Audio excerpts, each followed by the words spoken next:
A gymnasium filled with the sound of squeaking sneakers and bouncing volleyballs.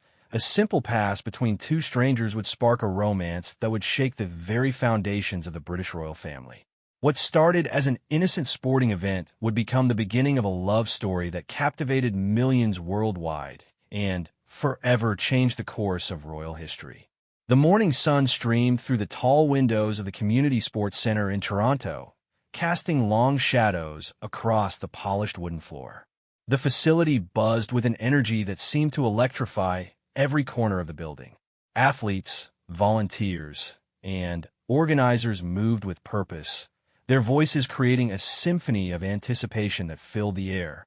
Today was no ordinary day at the Mattamy Athletic Center.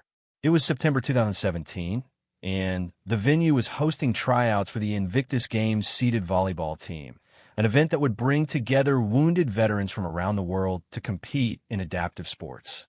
Prince Harry stood near the entrance, his casual attire doing little to disguise his unmistakable presence. The red-haired royal had shed his formal protocol for the day, wearing simple athletic wear that allowed him to blend in with the crowd as much as a member of the British royal family possibly could. His security detail maintained a respectful distance, their trained eyes scanning the room while allowing the prince the freedom to engage naturally with the participants and volunteers. The Invictus Games had become Harry's passion project, a legacy he was determined to build beyond the shadow of his royal title. The Games represented something deeply personal to him, a chance to honor the service and sacrifice of military veterans who had been wounded in the line of duty. Having served 2 tours in Afghanistan himself, Harry understood the challenges these men and women faced as they worked to rebuild their lives after experiencing life-changing injuries. The gymnasium filled steadily with volunteers, athletes, and supporters throughout the morning. Each person who entered brought their own story, their own reason for being there. Some came as competitors, rolling their wheelchairs with practiced ease across the smooth floor. Others arrived as supporters, family members, and friends who understood that healing often happened through community and shared purpose. The atmosphere was one of determined optimism, a feeling that permeated every conversation and interaction. Among the crowd, a striking woman with long, dark hair moved gracefully between different groups of people. Meghan Markle had arrived early, her commitment to the cause evident in the way she engaged with each person she met. The American actress had been living in Toronto for several years while filming the legal drama Suits, and during that time, she had become increasingly involved in charitable work throughout the city. Her genuine interest in social causes had led her to volunteer for various organizations, and when the opportunity arose to support the Invictus Games, she had eagerly accepted. Meghan's involvement with the Games went beyond simple celebrity endorsement. She had spent weeks learning about the mission and goals of the organization, understanding the unique challenges faced by wounded veterans as they worked to reclaim their sense of purpose and identity. Her preparation for the day had been thorough, studying the rules of seated volleyball and familiarizing herself with the adaptive equipment used in the sport. She wanted to be more than just a famous face in the crowd. She wanted to make a meaningful contribution. The seated volleyball tryouts were scheduled to begin at 10 o'clock, but participants and volunteers had been arriving since 8 in the morning. The early arrivals used the time to set up equipment, review procedures, and create an atmosphere that would be both competitive and supportive. Coaches from various teams moved between groups of athletes, offering encouragement and technical advice. The sound of volleyballs being spiked and the squeak of shoes against the polished floor created a rhythmic backdrop to the morning's activities. Harry made his way through the crowd, stopping frequently to speak with individual athletes and volunteers. His approach was natural and unforced, a skill he had developed over years of public engagements. Unlike formal royal visits, where every minute was choreographed and every conversation had a predetermined purpose, this environment allowed him to connect on a more personal level. He listened intently as veterans shared their stories, nodded with understanding when they described their challenges, and offered genuine encouragement as they prepared to compete. The prince's presence had a noticeable effect on the energy in the room. While his celebrity status was undeniable, it was his authentic engagement with the cause that seemed to inspire those around him. Veterans who might have felt intimidated by meeting royalty instead found themselves in conversation with someone who understood their military background and respected their service. Harry's own military experience created an immediate bond with many of the participants, breaking down barriers that might otherwise have existed. Meanwhile, Meghan had been assigned to work with one of the volleyball teams, helping to organize equipment and provide support during the tryout process. Her role required her to move frequently around the playing area, ensuring that athletes had access to the proper gear and that the logistics of the tryouts ran smoothly.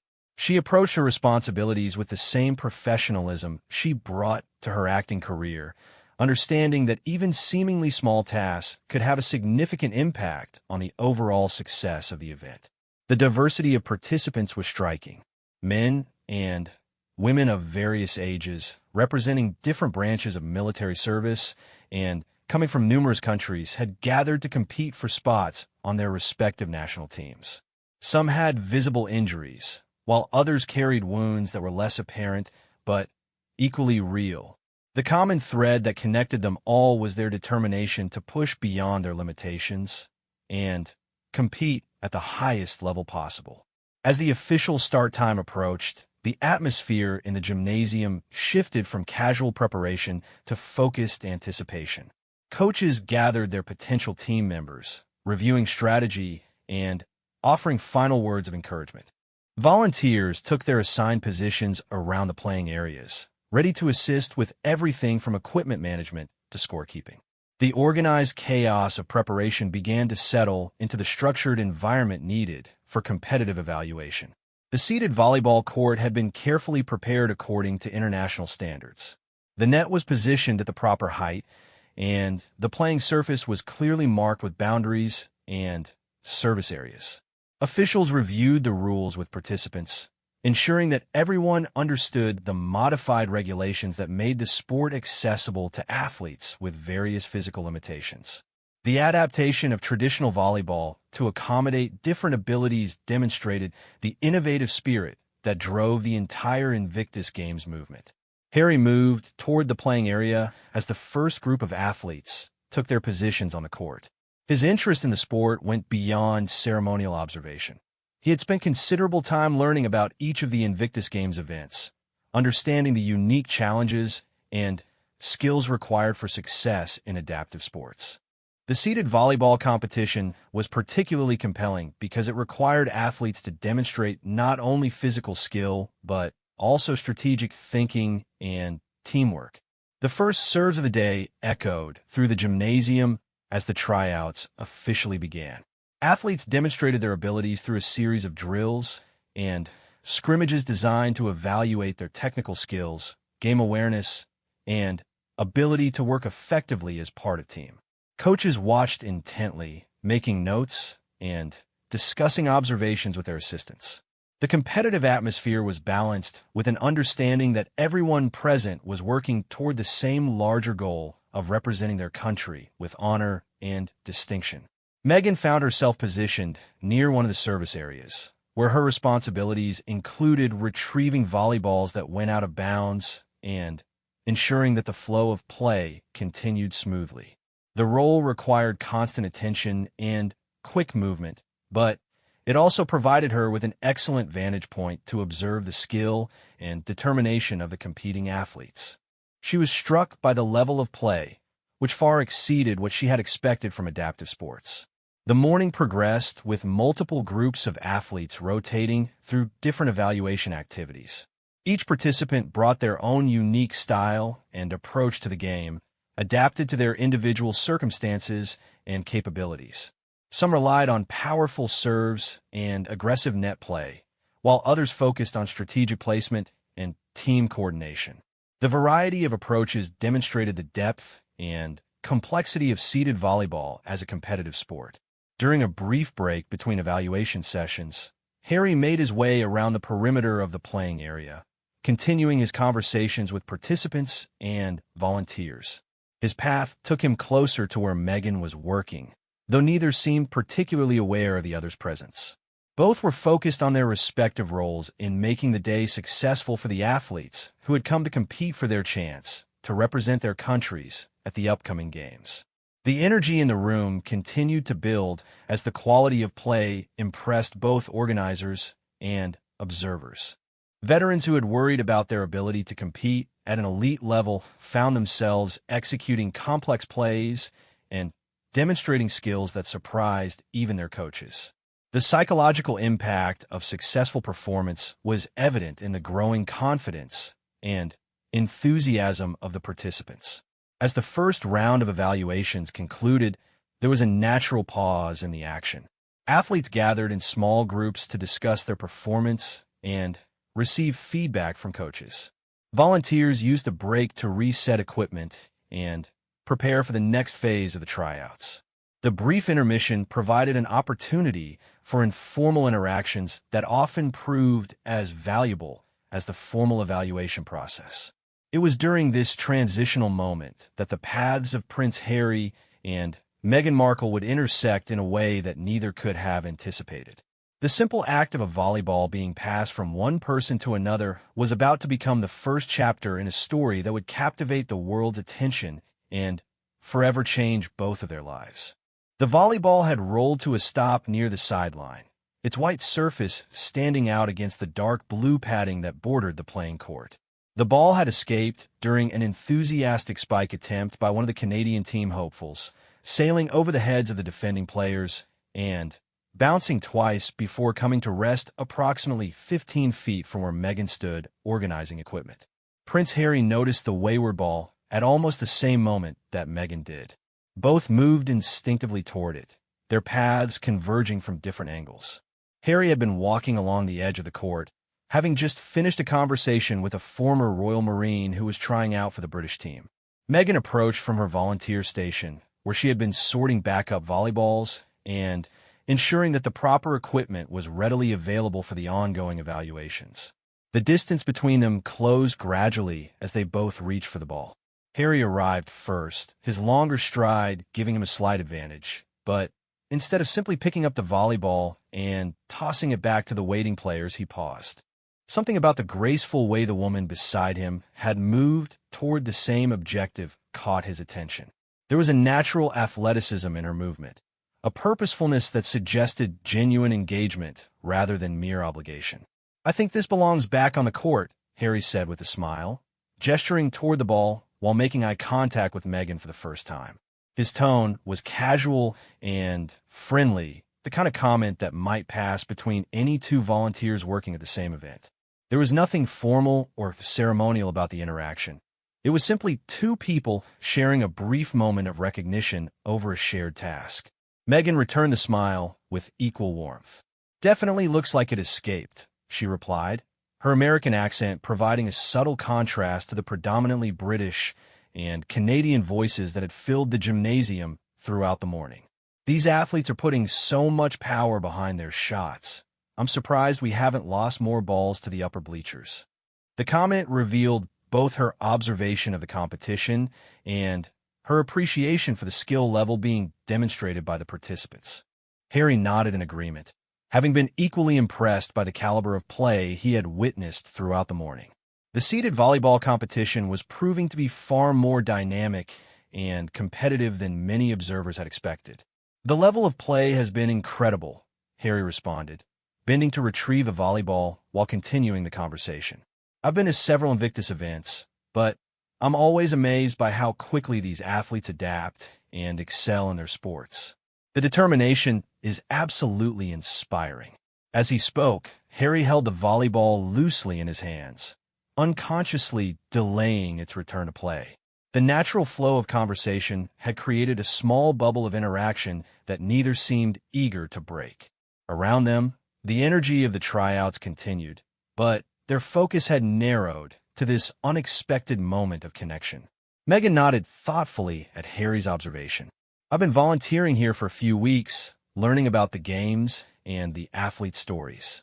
Every person I've met has this incredible resilience. They've taken something that could have ended their competitive dreams and turned it into a new beginning. It's really quite remarkable." Her words demonstrated the depth of her engagement with the cause. This wasn't a superficial celebrity appearance. She had invested time in understanding the mission and connecting with the people involved. Harry recognized this immediately, having encountered many public figures whose involvement with charitable causes remained at a surface level. "You've been volunteering for weeks?" Harry asked, genuine interest evident in his voice. "That's fantastic. Most people think supporting a cause means showing up for the main event, but the real work happens in all the preparation and behind-the-scenes effort." The volleyball remained in Harry's hands as their conversation continued. Neither seemed aware that they had essentially stopped the normal flow of activity around them. Players on the court were waiting for the ball's return, but the moment felt suspended, as if the usual rules of time and social protocol had been temporarily set aside. "I'm Meghan, by the way," she said, extending her hand in a gesture that was both professional and friendly. The introduction felt natural despite the fact that Harry's identity was unmistakable to anyone following British royal family news. Her choice to introduce herself suggested either genuine humility or a desire to establish their interaction on equal footing. "Harry," he replied, accepting her handshake with a grip that was firm but not overly formal. The simplicity of his self-introduction matched the casual tone that had characterized their conversation from the beginning. In that moment, royal protocol seemed irrelevant to both of them. The handshake lasted perhaps a second longer than strictly necessary, though neither seemed to notice. There was an immediate sense of connection that transcended their different backgrounds and circumstances. Harry found himself intrigued by Meghan's genuine enthusiasm for the cause and her articulate observations about the athlete's experiences. Meghan was struck by Harry's lack of pretension and his obvious passion for the work of the Invictus Games. "So what brings you to volunteer for seated volleyball specifically?" Harry asked, still holding the ball, but now tossing it gently from one hand to the other. The movement kept his hands occupied while allowing the conversation to continue naturally. "Honestly, I wanted to understand the sport better," Meghan replied. "When I first learned about the Invictus Games, I was curious about how traditional sports are adapted for athletes with different physical capabilities. Seated volleyball seemed like a perfect example of how innovation and determination can create new opportunities for competition." Her answer revealed both intellectual curiosity and respect for the adaptive sports community. Harry appreciated her thoughtful approach to volunteering, recognizing that she had taken the time to educate herself rather than simply offering generic support. "That's exactly the spirit behind everything we're trying to accomplish," Harry said, his enthusiasm for the subject evident in his voice. "These games aren't about limitations. They're about discovering new possibilities. Every athlete here is proving that excellence doesn't depend on conforming to traditional expectations." The conversation was interrupted by a gentle call from the court. "Excuse me, could we get that ball back?" one of the coaches asked with good humor. "We've got athletes waiting to show off their serves." Both Harry and Meghan laughed at the reminder that they had been unconsciously holding up the proceedings. The real world had reasserted itself, breaking the spell of their private conversation and returning them to their respective roles in the day's activities. Of course, Harry called back, but instead of throwing the ball directly to the court, he turned to Meghan. "Would you like to do the honors?" The offer was simple but meaningful. By inviting her to return the ball to play, Harry was acknowledging her equal role in the day's activities and creating a shared moment of participation. It was a small gesture, but one that demonstrated consideration and respect. Meghan accepted the ball with a smile. "I'd be happy to." She took a moment to gauge the distance and trajectory needed to deliver the ball cleanly to the waiting players. Her movement as she prepared to throw suggested athletic experience, a natural coordination that spoke to an active lifestyle. The throw was perfect, sailing in a gentle arc that delivered the volleyball precisely to the coach who had requested its return. The players on the court applauded briefly, partly for the accurate throw and partly in appreciation for the return of their equipment. The small moment of success seemed to please both Harry and Meghan disproportionately. "Nice throw," Harry commented with genuine admiration. "Have you played volleyball before?" "A little in college," Meghan replied modestly. Nothing like what these athletes are demonstrating, but I've always enjoyed sports that require both individual skill and team coordination. The revelation added another layer to Harry's growing impression of her. Here was someone who not only talked about appreciating athletic achievement, but who had personal experience with competitive sports. The combination of intellectual engagement with the cause and practical understanding of athletic competition made her perspective particularly valuable. As the play resumed on the court, both Harry and Meghan found themselves standing together as observers, their volunteer duties temporarily satisfied. The natural thing would have been for them to return to their separate activities, but neither made any immediate move to leave. Instead, they watched the ongoing tryouts with shared interest, occasionally commenting on particularly impressive plays or strategic decisions. That player there, number 7, has incredible court awareness, Meghan observed, pointing toward a British athlete who had just executed a difficult defensive save. He seems to anticipate where the ball is going before the other team even decides where to hit it. Harry followed her gaze and nodded in agreement. That's Sarah Thompson. She lost her legs in an IED explosion in Syria, but was back training within 8 months of her injury. Her tactical understanding of the game has actually improved since she started playing seated volleyball. She says the different perspective gives her advantages she never had before. The correction of pronouns was gentle and informative rather than embarrassing. Harry's knowledge of the individual athletes and their stories demonstrated his deep involvement with the Invictus Games community. Meghan appreciated both the information and the respectful way it was shared. That's incredible, Meghan said, her admiration evident. The way she's adapted her game to not just accommodate her injury, but actually use it as an advantage shows such remarkable mental strength. Their conversation continued as they watched the ongoing competition, each sharing observations and insights that revealed their different but complementary perspectives on the event. Harry contributed his extensive knowledge of the athletes' backgrounds and the technical aspects of the games, while Meghan offered fresh insight from someone discovering the adaptive sports community for the first time. The time passed quickly as they talked, neither keeping track of how long they had been standing together or how naturally their conversation had evolved from a simple exchange about a volleyball to a deeper discussion about resilience, adaptation, and the power of sport to transform lives. Other volunteers and organizers moved around them, but their attention remained focused on each other and the compelling athletic performances taking place on the court. As the morning session of tryouts began to wind down, both Harry and Meghan realized that their impromptu conversation had lasted far longer than either had anticipated. The gymnasium was beginning to show signs of the lunch break approaching, with coaches gathering their athletes for final evaluations and volunteers starting to organize equipment for the afternoon sessions. I should probably get back to my assigned station, Meghan said with what seemed like reluctance. But this has been really wonderful. Thank you for sharing your insights about the games and the athletes. The pleasure has been entirely mine, Harry replied, and his sincerity was unmistakable. Your perspective has been fascinating. It's refreshing to talk with someone who's taken the time to really understand what these games represent. They stood for a moment longer, neither quite ready to end the conversation, but both aware that their duties required them to return to their respective roles. The connection they had discovered felt too valuable to simply abandon, but the practical demands of the day were asserting themselves. It was Harry who made the next move, reaching into his pocket and hesitating briefly before speaking.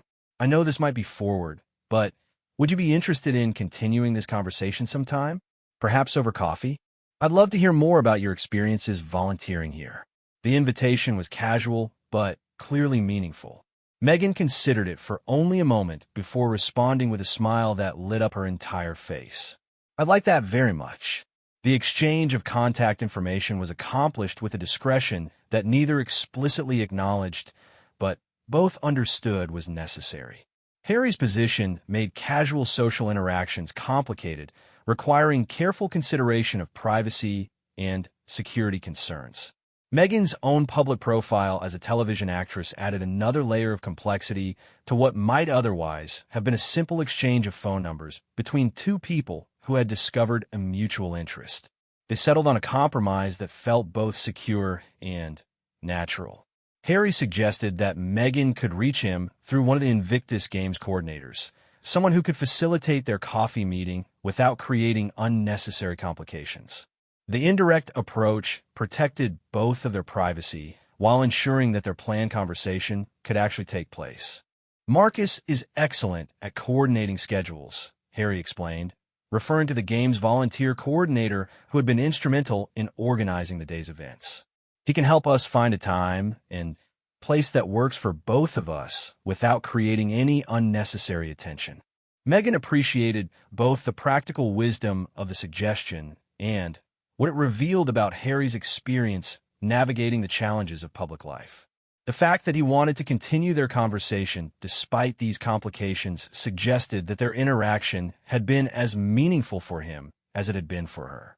As they prepared to part ways, the afternoon session of tryouts was beginning to organize. Fresh groups of athletes were arriving, and volunteers were resetting equipment for the next round of evaluations. The energy in the gymnasium was building again as new participants prepared to demonstrate their skills and compete for spots on their national teams. "I hope the afternoon sessions go well," Meghan said as she began to move toward her assigned area. "The athletes this morning were incredible, and I imagine this next group will be equally impressive." "They always are," Harry agreed. "That's one of the things I love most about these events. Every person who shows up has already overcome tremendous challenges just to be here. The competition is really about celebrating how far they've come rather than determining who's better than whom."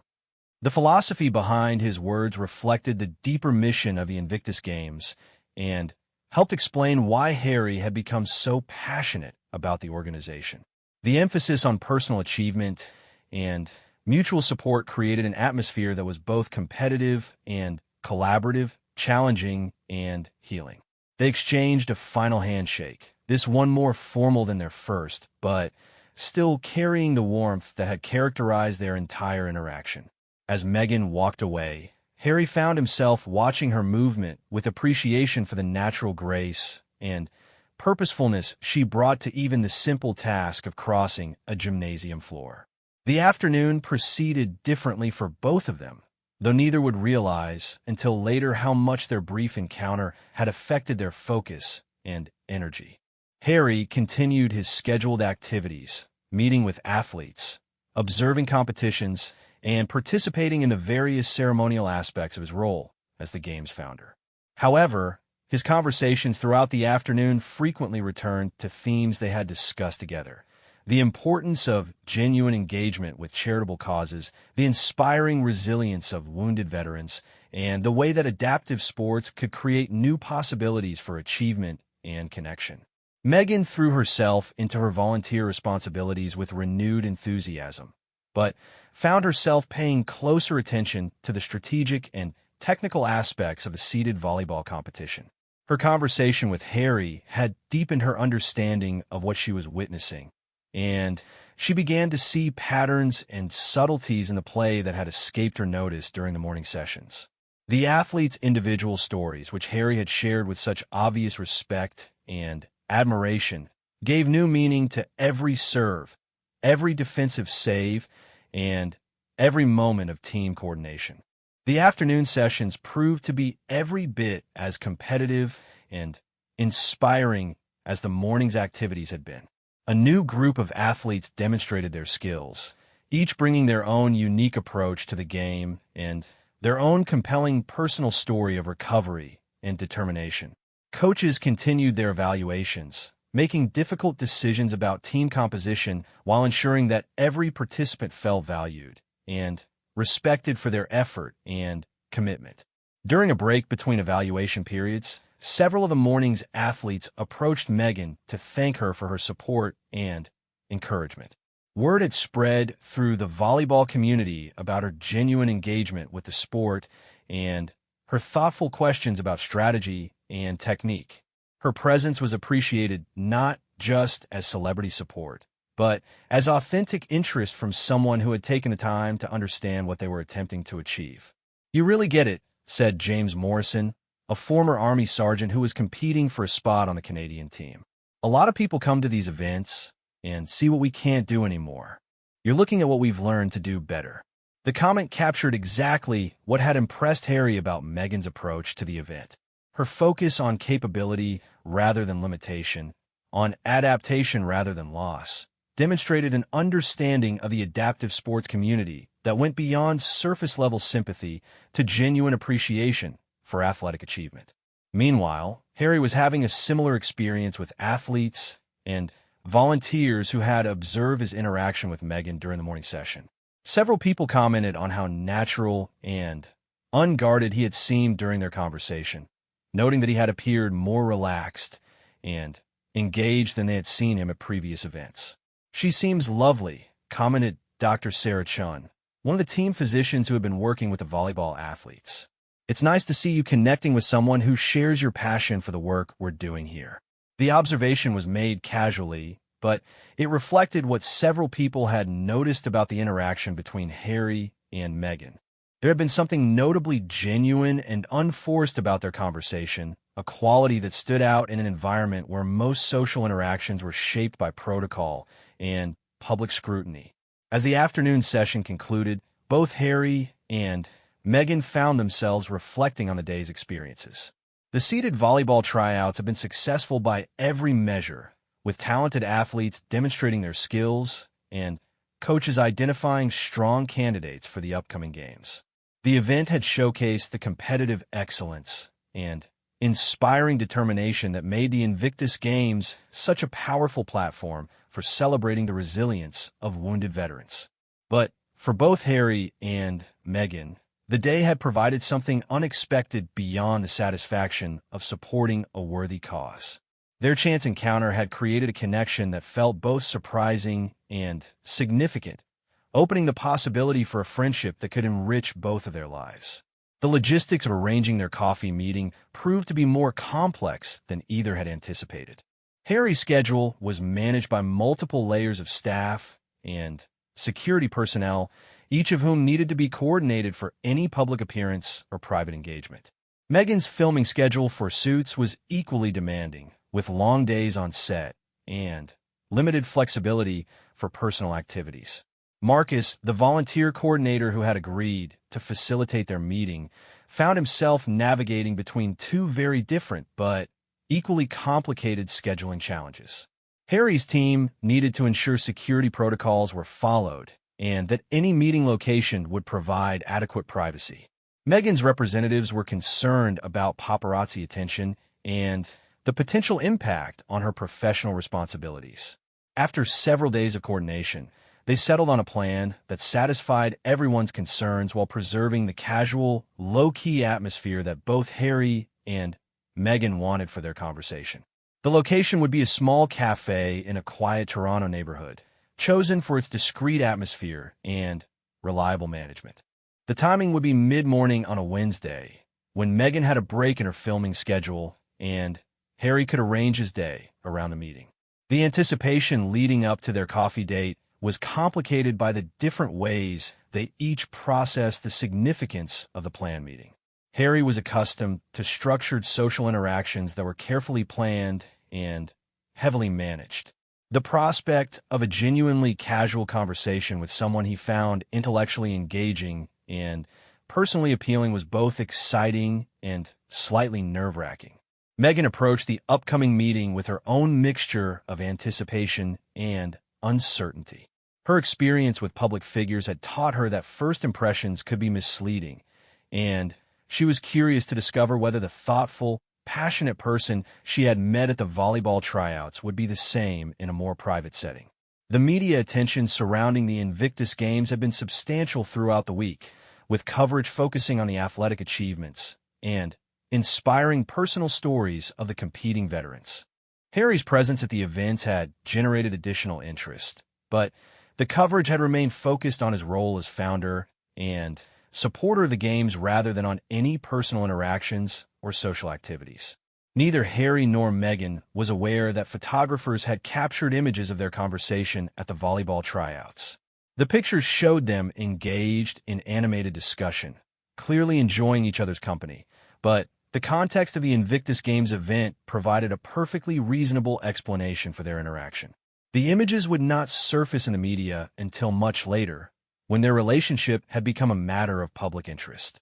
The day of their coffee meeting arrived, with Toronto experiencing one of those perfect early autumn mornings that made the city feel particularly welcoming. The temperature was mild, the light was golden, and the energy of the city seemed optimistic and inviting. Both Harry and Meghan arrived at the chosen cafe within minutes of the appointed time, each having made careful preparations to ensure they could enjoy their conversation without unnecessary interruptions. The cafe was exactly what they had hoped for, small enough to feel intimate, but busy enough to provide a natural cover for their meeting.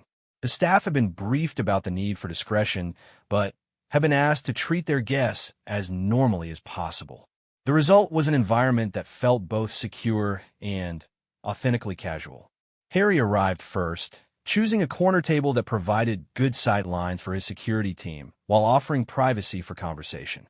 He had dressed simply in jeans and a button-down shirt, his casual appearance helping him blend into the cafe's relaxed atmosphere. When Meghan entered a few minutes later, wearing a comfortable sweater and carrying a worn leather bag, they both smiled with relief at how normal the setting felt. "This is perfect," Meghan said as she sat down, looking around the cafe with approval. "I was worried it might feel too formal or too public, but this feels just right." "I had the same concern," Harry admitted. "Sometimes these things get overplanned to the point where they stop feeling natural. But this feels like we could be any two people meeting for coffee." Their conversation began where it had left off at the volleyball tryouts, with discussion of the Invictus Games and the impressive performances they had witnessed. But it quickly expanded to cover a much broader range of topics, revealing common interests and perspectives that surprised both of them with their depth and compatibility. They talked about their different paths to charitable work, discovering that both had been motivated by a desire to use their public platforms for meaningful purposes rather than simply personal advancement. Harry described his gradual recognition that his royal status could be a powerful tool for highlighting important causes, while Meghan shared her evolution from actress to activist and her growing commitment to social justice issues. The conversation flowed with an ease that neither had expected. 2 hours passed before either of them realized how long they had been talking, and even then, neither seemed eager to bring the meeting to an end. They had covered topics ranging from their shared love of travel to their different experiences with public scrutiny, from their thoughts on the role of celebrity in promoting social causes to their personal philosophies about making a positive impact in the world. "I have to say," Harry said as they finally began to consider concluding their meeting, "this has been one of the most enjoyable conversations I've had in a very long time. You have such a thoughtful perspective on everything we've discussed." "I feel exactly the same way," Meghan replied. "It's been wonderful to talk with someone who understands the balance between public responsibility and personal authenticity. That's not a conversation I get to have very often." As they prepared to leave, both were already thinking about when they might be able to meet again. The weeks following their coffee meeting established a pattern of communication that worked around their demanding schedules and complex public lives. Harry and Meghan discovered that despite the logistical challenges of maintaining contact between London and Toronto, they had developed a genuine friendship that both valued deeply. Their conversations, whether by phone, text, or video call, revealed layers of compatibility that went far beyond their initial shared interest in charitable work. They found themselves discussing books they had read, movies they had enjoyed, places they had traveled, and dreams they held for their futures. Each conversation seemed to uncover new areas of common ground, while revealing the unique perspectives that made their exchanges intellectually stimulating. Harry was particularly impressed by Meghan's thoughtful approach to using her platform as an actress to promote causes she believed in. Her work with organizations focused on gender equality, education, and social justice demonstrated a level of commitment that went well beyond celebrity endorsements. She had clearly thought deeply about how to leverage her public profile effectively while maintaining her authenticity and personal values.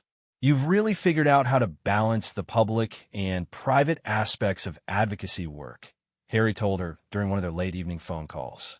That's something I've struggled with my entire life. Finding ways to be genuinely helpful without having every gesture analyzed and interpreted by people who don't understand the real purpose behind it. Meghan appreciated Harry's honesty about the challenges of public life. Her own experience with media attention had been significant, but nothing compared to the constant scrutiny that came with being born into the British royal family.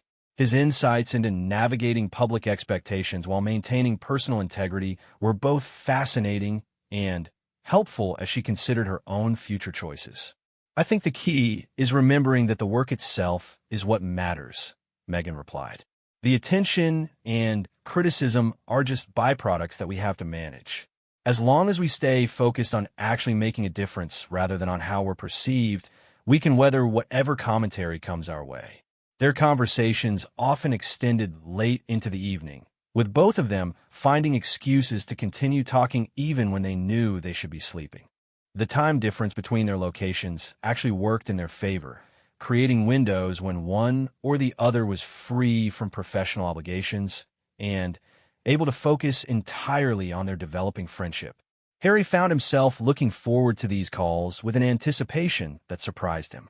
His life was filled with scheduled interactions and formal engagements, but his conversations with Meghan felt completely different. There was no agenda, no protocol, and no predetermined outcome.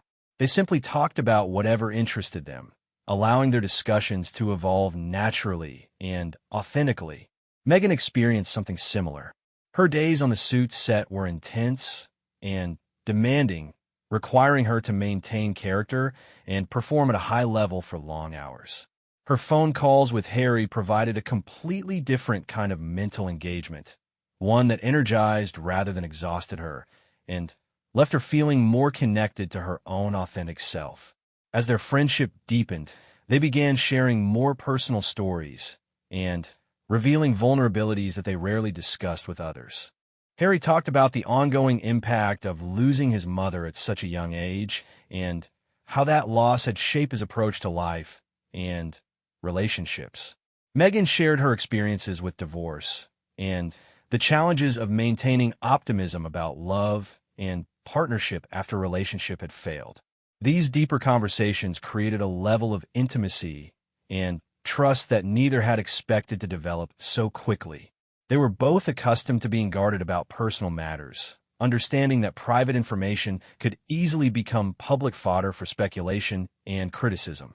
But something about their connection felt safe in a way that allowed them to be more open than usual. I don't think I've ever talked to anyone about these things so easily, Harry confided during one particularly meaningful conversation. There's something about talking with you that makes me feel like I can be completely honest without worrying about judgment or misinterpretation. I know exactly what you mean, Meghan replied. It's such a relief to have someone who understands the complexity of trying to live authentically while being constantly observed and analyzed. Most people either can't relate to that experience or they romanticize it in ways that miss the real challenges. Their friendship was developing against the backdrop of increasingly busy professional lives for both of them. Harry's schedule was packed with royal duties, charitable commitments, and preparations for upcoming Invictus Games events. Meghan was deep into filming the final season of Suits, while also planning her next career moves and considering various opportunities that had been presented to her. Despite their busy schedules, they both made their conversations a priority, understanding that the connection they had discovered was too valuable to let slip away due to logistics. They became creative about finding time to talk, sometimes calling each other during breaks in their work days or setting aside time early in the morning before their official obligations began. The secrecy required to maintain their friendship added both challenge and intimacy to their relationship. Neither was ready to deal with the intense media scrutiny that would inevitably follow if their connection became public knowledge. They were both aware that Harry's romantic relationships became immediate subjects of international interest, with every detail analyzed and every interaction scrutinized for significance. "I'm not ready for the whole world to have opinions about whatever this is," Meghan told Harry frankly during one of their conversations. "I need to understand it myself before I can handle other people's interpretations and judgments." "I completely understand," Harry replied. "The moment this becomes public, it stops being ours and starts being something that belongs to everyone else. I'd like to keep it ours for as long as possible." Their decision to keep their relationship private was practical, but it also reflected their desire to allow their connection to develop at its own pace without external pressure or expectations. They were both experienced enough with public attention to know that premature exposure could damage something that was still forming and growing. As autumn progressed, their conversations began to include more discussion about the possibility of meeting in person again. The success of their coffee date had left both of them wanting more face-to-face interaction, but arranging meetings required careful planning and consideration of security and privacy concerns. Harry was scheduled to travel to Toronto again in November for additional Invictus Games planning meetings, and they began to explore whether they could arrange to spend some time together during his visit. The prospect of seeing each other again added a new dimension of excitement to their ongoing conversations and gave them something concrete to anticipate. "I know this might sound presumptuous," Harry said during one of their planning discussions, "but would you be interested in a slightly more private setting this time? Maybe dinner somewhere quiet rather than coffee in a public place." The suggestion represented a natural evolution in their relationship, moving from a casual coffee meeting to something that felt more intentional and intimate. Meghan appreciated both the invitation and the way Harry had framed it, making it clear that he was interested in spending more time with her while still giving her complete freedom to decline if she wasn't comfortable with the progression. "I'd love that," Meghan replied without hesitation.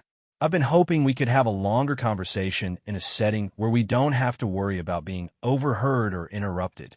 The planning for their dinner required even more coordination than their coffee meeting had, but both of them were committed to making it happen. They settled on a small, discreet restaurant known for respecting the privacy of its guests, with arrangements made through trusted intermediaries to ensure that their meeting could remain confidential. In the weeks leading up to Harry's visit to Toronto, their conversations took on a different quality. There was an underlying anticipation that added energy to every interaction, and both of them found themselves thinking more carefully about what they wanted to share with each other when they were finally face-to-face again. Meghan began to recognize that her feelings for Harry were evolving beyond friendship, though she was careful not to get ahead of herself or make assumptions about his intentions. The depth of their conversations and the ease of their connection suggested that he might be experiencing something similar, but she was determined to let their relationship develop naturally without forcing any particular outcome. Harry was experiencing his own evolution in feelings, finding himself more invested in their relationship than he had been in any personal connection for years. His attraction to Meghan went well beyond her obvious beauty and intelligence. He was drawn to her authenticity, her commitment to making a positive impact, and her ability to maintain her sense of humor and optimism despite the challenges of public life. The night before Harry's arrival in Toronto, they had what both would later remember as one of their most meaningful conversations. They talked for nearly 3 hours, covering topics ranging from their hopes for their dinner the following evening to their broader thoughts about love, partnership, and the possibility of finding someone who could understand and accept the complexities of their public lives. "I have to admit," Harry said near the end of their conversation, "I'm nervous about tomorrow night. Not because I'm worried about whether we'll have a good time, but because I think this might be the beginning of something really important." "I'm nervous too," Meghan admitted. "But it's the good kind of nervous, the kind that comes with exciting possibilities. Whatever happens, I'm grateful for the friendship we've developed and excited to see where it might lead." They ended their call with mutual expressions of anticipation for their upcoming dinner and affection for the connection they had built over the past several weeks. Neither slept particularly well that night, both too excited about the possibilities that awaited them to completely relax. The next evening would prove to be a turning point in their relationship. The moment when what had begun as a chance encounter at a volleyball tryout and developed into a meaningful friendship would take its first steps toward becoming something deeper and more lasting. Harry arrived at the restaurant first, having spent considerable time choosing his outfit and preparing mentally for an evening that felt more significant than a simple dinner between friends. He had selected a private dining room that would allow them to talk freely without concern for being overheard or observed, and he had requested that the service be discreet and unhurried to give them the time and space their conversation deserved. When Meghan arrived, looking elegant in a simple but sophisticated dress that struck the perfect balance between casual and special, Harry felt a moment of nervousness that reminded him how much this evening meant to him. She had clearly put thought into her appearance as well, and there was something in her smile and the way she carried herself that suggested she was feeling the same mixture of excitement and anticipation that he was experiencing. "You look beautiful," Harry said as he stood to greet her, the compliment both genuine and necessary to acknowledge what they were both feeling. "Thank you," Meghan replied, her smile brightening even further. "You look pretty wonderful yourself." As they settled into their seats and began what would become the most important dinner of both of their lives, neither could have imagined how dramatically their chance encounter at a volleyball court would ultimately transform their futures and capture the attention of the entire world. The private dining room provided exactly the atmosphere Harry and Meghan had hoped for their second meeting. Soft lighting, comfortable seating, and careful attention to privacy allowed them to focus entirely on each other without the distractions that had characterized their coffee date. The restaurant staff had been briefed to provide excellent service while maintaining discretion, ensuring that their evening could unfold naturally. Their conversation began with the easy familiarity they had developed through weeks of phone calls, but being together in person added dimensions that their remote communications couldn't capture. They could read each other's expressions, notice subtle gestures, and experience the full impact of their mutual attraction without the barriers that distance had imposed. "It's wonderful to see you again," Harry said as they settled into the evening. "I know we've been talking regularly, but there's something about being in the same room that makes everything feel more real and immediate." "I've been thinking the same thing," Meghan replied. "Our phone calls have been amazing, but this feels like we can finally have the complete conversation that we've been building toward." The dinner proceeded at a leisurely pace, with both of them savoring not just the excellent food, but the luxury of uninterrupted time together. Their conversation flowed seamlessly between topics they had explored in their phone calls and new subjects that emerged naturally from their face-to-face interaction. They talked about their respective families, sharing stories that revealed both the privileges and challenges of their different backgrounds. Harry described growing up in the public eye and the complex relationships that resulted from being both a family member and a public figure.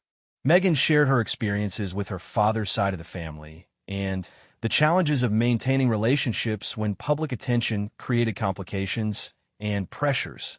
Family relationships become so much more complicated when there's constant outside scrutiny, Meghan observed. People you've known your whole life suddenly start treating you differently, either because they're intimidated by the attention or because they want something from it. "That's exactly right," Harry agreed. "And it's almost impossible to know which relationships are genuine and which ones are influenced by external factors. It makes you very careful about letting people get close." Their mutual understanding of these challenges created another layer of connection between them. Both had learned to be cautious about new relationships, protective of their emotional well-being in situations where their public status could complicate personal connections. But their relationship had developed gradually and naturally, allowing them to build trust before fully understanding the implications of their growing feelings. As the evening progressed, their conversation turned to more personal topics. They talked about their previous relationships, sharing insights about what they had learned from past experiences and what they were hoping to find in future partnerships. Neither avoided the reality that their respective situations would make any serious relationship complex and challenging. "I have to be honest," Harry said during one particularly meaningful exchange. I've always assumed that anyone I ended up with would have to understand and accept that our relationship would never be entirely private. But I've also worried that the attention and scrutiny might be too much for someone who didn't grow up with it. Meghan considered his words carefully before responding. I think what matters is finding someone who understands that the public aspect is just one part of who you are, not the most important part. The attention comes with the territory, but it doesn't define the relationship unless you let it. Her response demonstrated both realistic understanding of the challenges they would face and confidence in her ability to handle whatever complications might arise. Harry found her perspective both reassuring and attractive, appreciating her thoughtful approach to the realities of public life. The conversation naturally evolved to more intimate topics as the evening continued. They talked about their hopes for the future, their thoughts about marriage and family, and their dreams for the impact they hope to have on the world. These discussions revealed a remarkable alignment in their values and aspirations, reinforcing the connection that had been building through weeks of phone conversations. I've always believed that the right partnership could make both people stronger and more capable of making a positive difference, Meghan shared. Two people who support each other's goals and complement each other's strengths can accomplish things that neither could achieve alone. Harry nodded with enthusiasm. That's exactly how I see it too. I want a partner who has her own passions and purposes, not someone who just wants to be along for the ride. The best relationships are collaborations between equals. Their philosophical alignment on relationships and life goals was accompanied by an undeniable romantic chemistry that had been building throughout their weeks of communication. Sitting across from each other in the intimate setting of the private dining room, both were acutely aware of their mutual attraction and the possibility that their friendship was evolving into something deeper. As dessert was served, Harry made a decision to address directly what they were both feeling. Meghan, I need to tell you that this has become much more than friendship for me. I'm falling for you, and I wanted you to know where I stand before we go any further. His honesty was both brave and necessary, acknowledging the obvious while giving Meghan the opportunity to respond authentically to his feelings. The directness of his statement cut through any remaining ambiguity about their mutual attraction and opened the door for an equally honest response. I'm so glad you said that, Meghan replied, her smile reflecting both relief and happiness. Because I've been feeling exactly the same way. What started as friendship has definitely become something much more significant for me too. The mutual acknowledgement of their romantic feelings marked a turning point in their relationship, transforming them from friends who were attracted to each other into two people who were actively choosing to explore a romantic partnership. The shift felt both natural and momentous, confirming what both had suspected while opening up new possibilities for their future. Their conversation continued for hours after their romantic feelings had been acknowledged, but the tone had shifted to reflect their new understanding of each other's intentions. They talked about the practical challenges they would face as a couple, the timeline for potentially making their relationship public, and the ways they could support each other through the inevitable difficulties that lay ahead. I know this won't be easy, Harry said as they discussed the realities of dating as a member of the royal family. The media attention will be intense, and there will be people who have opinions about everything we do. But I believe what we have is worth whatever challenges come with it. I agree, Meghan said firmly. I'm not going into this naively, but I'm also not going to let fear of complications prevent me from pursuing something that feels this right and this important. Their commitment to facing the challenges together strengthened their bond and demonstrated the maturity and determination that would serve them well in the difficult months ahead. Both understood that their relationship would be scrutinized and analyzed in ways that most couples never experience, but both were confident that their connection was strong enough to withstand external pressures. As their dinner finally drew to a close, they were reluctant to end an evening that had been transformative for both of them. The conversation had confirmed their mutual feelings, established their commitment to pursuing a relationship, and laid the groundwork for the partnership that would eventually capture the world's attention. "When can I see you again?" Harry asked as they prepared to leave the restaurant. "I know our schedules are complicated, but I don't want to wait weeks before we can spend time together again." "I don't want to wait that long either," Meghan replied. "Let's figure out how to make this work, whatever it takes." They left the restaurant separately for security and privacy reasons, but both carried with them the excitement and satisfaction of an evening that had exceeded all their expectations. The volleyball that had brought them together months earlier had led to a connection that promised to change both of their lives in ways they were only beginning to imagine. The weeks that followed their romantic dinner established a new rhythm in their relationship. They continued their regular phone conversations, but now these calls carried the additional dimension of acknowledged mutual affection and romantic commitment. They began making more definite plans to see each other, with Harry arranging to extend his trips to Toronto and Meghan considering visits to London when her schedule permitted. The secrecy required to maintain their privacy became both more challenging and more important as their feelings deepened. They were both aware that once their relationship became public knowledge, everything would change dramatically. The media attention would be overwhelming. Their every interaction would be analyzed and interpreted, and their ability to develop their relationship naturally would be severely compromised. "I want to enjoy this phase while we can," Meghan told Harry during one of their late-night conversations. "Once everyone knows about us, we'll never have this kind of privacy again. I want to make sure we use this time to really build something solid before we have to defend it publicly." Harry appreciated her wisdom and her commitment to protecting what they were building together. His previous relationships had suffered when media attention overwhelmed the natural development of romantic connections, and he was determined not to let that happen with Meghan. Their relationship was developing against the backdrop of increasing professional success for both of them.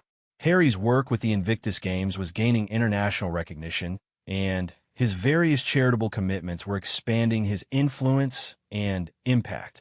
Meghan was preparing for life after Suits and considering opportunities that would allow her to focus more heavily on advocacy work and social impact. As Christmas approached, both began to consider how they might be able to spend some of the holiday season together. The logistics were complex, involving coordination between multiple countries, security arrangements, and family obligations, but both were committed to finding a way to share what had become one of the most meaningful relationships of their lives. The volleyball that had rolled to Harry's feet at the Invictus Games tryouts in Toronto had set in motion a series of events that would ultimately reshape both of their lives and capture the imagination of people around the world.